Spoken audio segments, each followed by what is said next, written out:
विश्व भर में लोगों से कहना चाहता हूं, कम मेक इन इंडिया।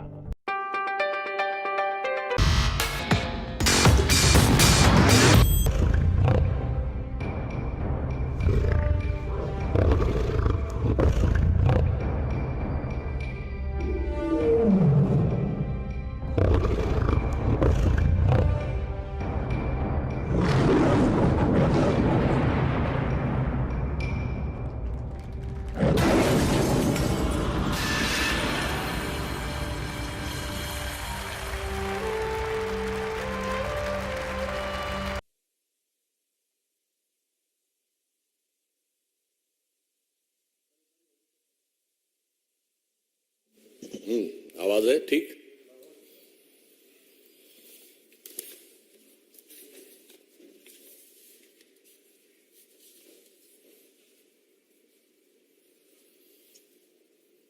शुरू करें। मित्रों, नित्य प्रति भ्रष्टाचार, अपराधीकरण, महिलाओं के साथ दुष्कर्म जैसी शर्मनाक घटनाओं के लिए बार बार उभर के आते हुए राजस्थान सरकार के कारनामों में अब एक नया काला अध्याय जुड़ गया है। और यह काला अध्याय लाल डायरी से संबंधित है। वो लाल डायरी जो पिछले कई दिनों से चर्चा बनी हुई थी और जिसको लेकर आपने देखा कि विधानसभा के अंदर फिजिकल मैन हैंडलिंग तक हुई, और अब उस लाल डायरी के काले पन्ने भी एक एक करके सामने आने लगे हैं। अभी जो उसके कुछ अंश सामने आए हैं, उससे कांग्रेस के अंदर और कांग्रेस की सरकार के द्वारा राजस्थान क्रिकेट एसोसिएशन और इस ढंग की चीजों के साथ पैसे के लेन देन की बातें भी सामने आ रही हैं। और अब इसमें इस लाल डायरी में तो राजस्थान के मुख्यमंत्री जी के लाल के भी कारनामे सामने आ रहे हैं।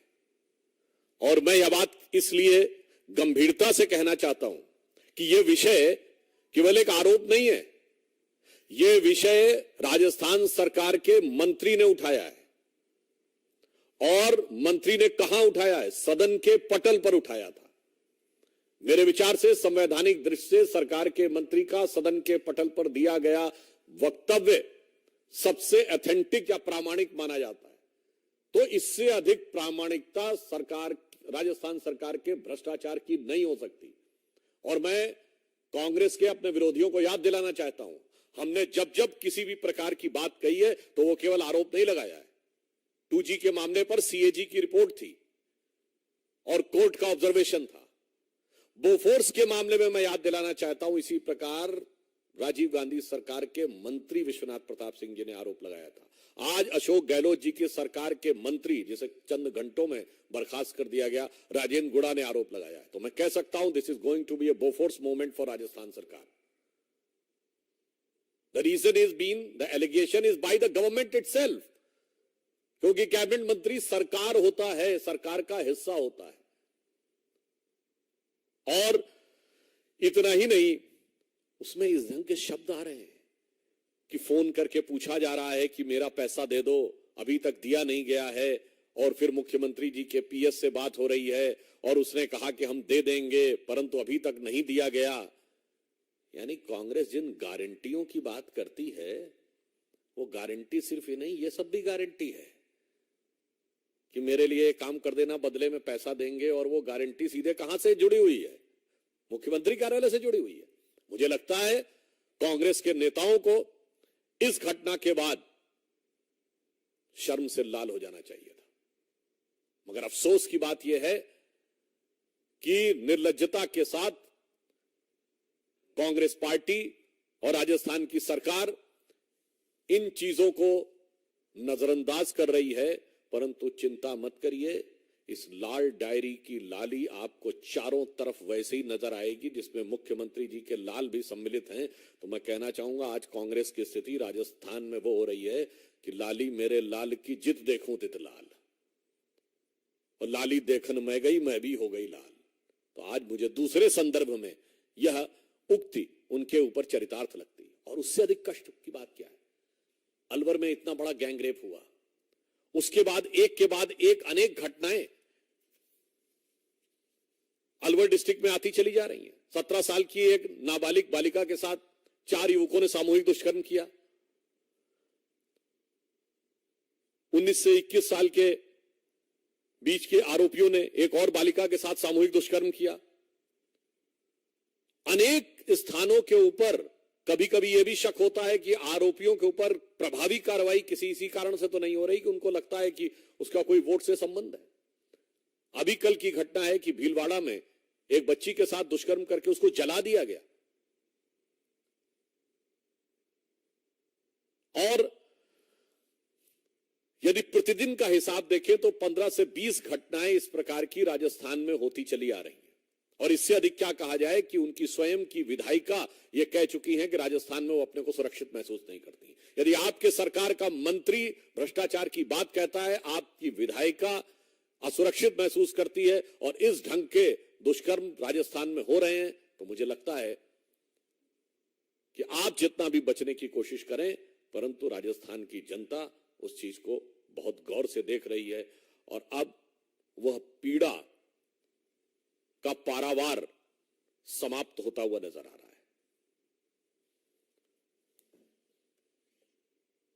धन्यवाद।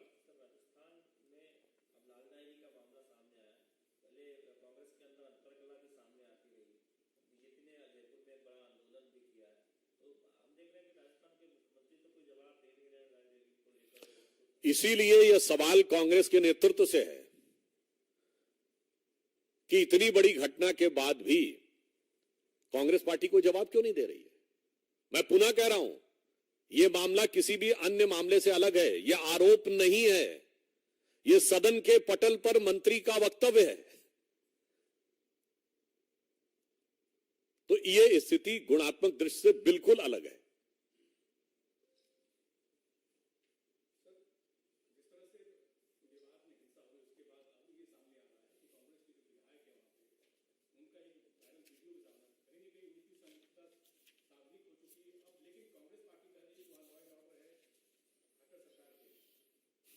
देखिए, बहुत दुख की बात है, कांग्रेस के विधायक यहां पर पुनः मैं कह रहा हूं, राजस्थान में भ्रष्टाचार का विषय सदन के पटल पर मंत्री ने कहा, हरियाणा में उकसावे का बयान सदन के पटल पर विधायक दे रहा है।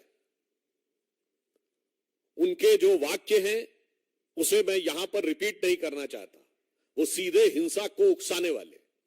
उसके बाद उस विधायक का फेसबुक पोस्ट, वो फेसबुक पोस्ट सीधे सीधे हिंसा को उकसाने वाला।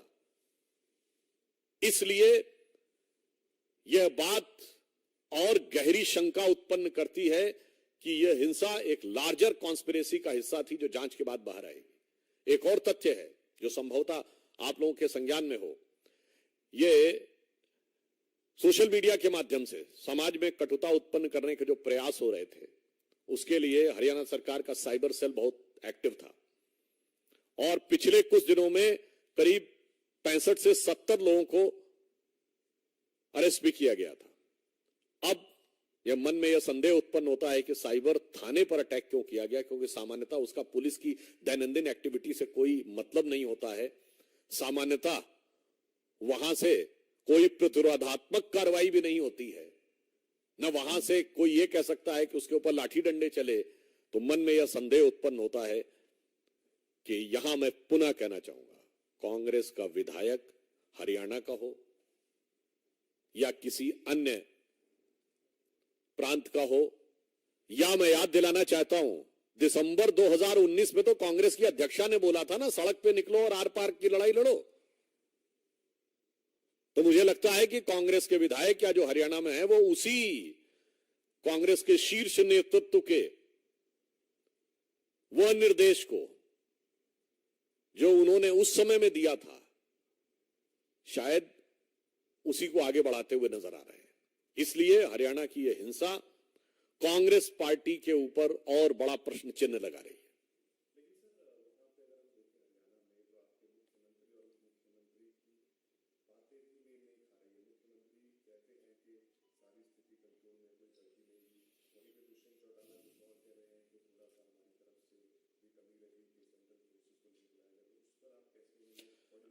देखिए, उस घटना के ऊपर सरकार ने, हरियाणा की सरकार ने पूरी सतर्कता, संवेदनशीलता और सक्रियता के साथ काम किया है और केंद्र सरकार ने भी तत्काल त्वरित प्रभाव से समुचित सुरक्षा बल मुहैया करा के स्थिति को नियंत्रण में लाने का प्रयास किया है।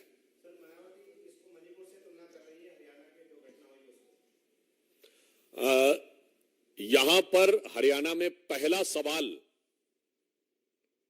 कांग्रेस पार्टी से बनता है, जिसके विधायक मम्मन खान का बयान और उनका वीडियो, उनका सोशल मीडिया पोस्ट, मेरे विचार से किसी भी राजनीतिक दल के जिम्मेदार व्यक्ति को इस प्रकार के बयान देने से बचना चाहिए, बगैर किसी संदर्भ के। कोई घटना थी क्या, किसी चीज की प्रतिक्रिया में बोल रहे थे क्या, तो ये उकसावे वाले बयान देने से बचना चाहिए था। परंतु आज मैं ये साफ कहना चाहूंगा कि हरियाणा और राजस्थान दोनों में भ्रष्टाचार और हिंसा, इन दोनों को लेकर कांग्रेस पार्टी को जवाब देना चाहिए। और कहीं ना कहीं दिखाई पड़ रहा है कि भ्रष्टाचार और हिंसा ये इस पार्टी का या इनके इस गठबंधन का एक सहज स्वाभाविक चरित्र नजर आ रहा है। और मैं पुनः ये बात रीएम्फेसाइज करता हूं, दोनों बातें सदन के पटल पे हुई हैं, तो कांग्रेस पार्टी डिनाई नहीं कर सकती है। यह आरोप नहीं है, ये उनके विधायक और मंत्री का फ्लोर ऑफ द हाउस पे दिया गया बयान है। तो फ्लोर ऑफ द हाउस के दिए गए बयान की पूरी नैतिक जिम्मेदारी उस पार्टी की बनती है या उस सरकार की बनती है जिस सरकार का वो मंत्री है, और उस पार्टी की बनती है जिस पार्टी की वो विधायक है। धन्यवाद।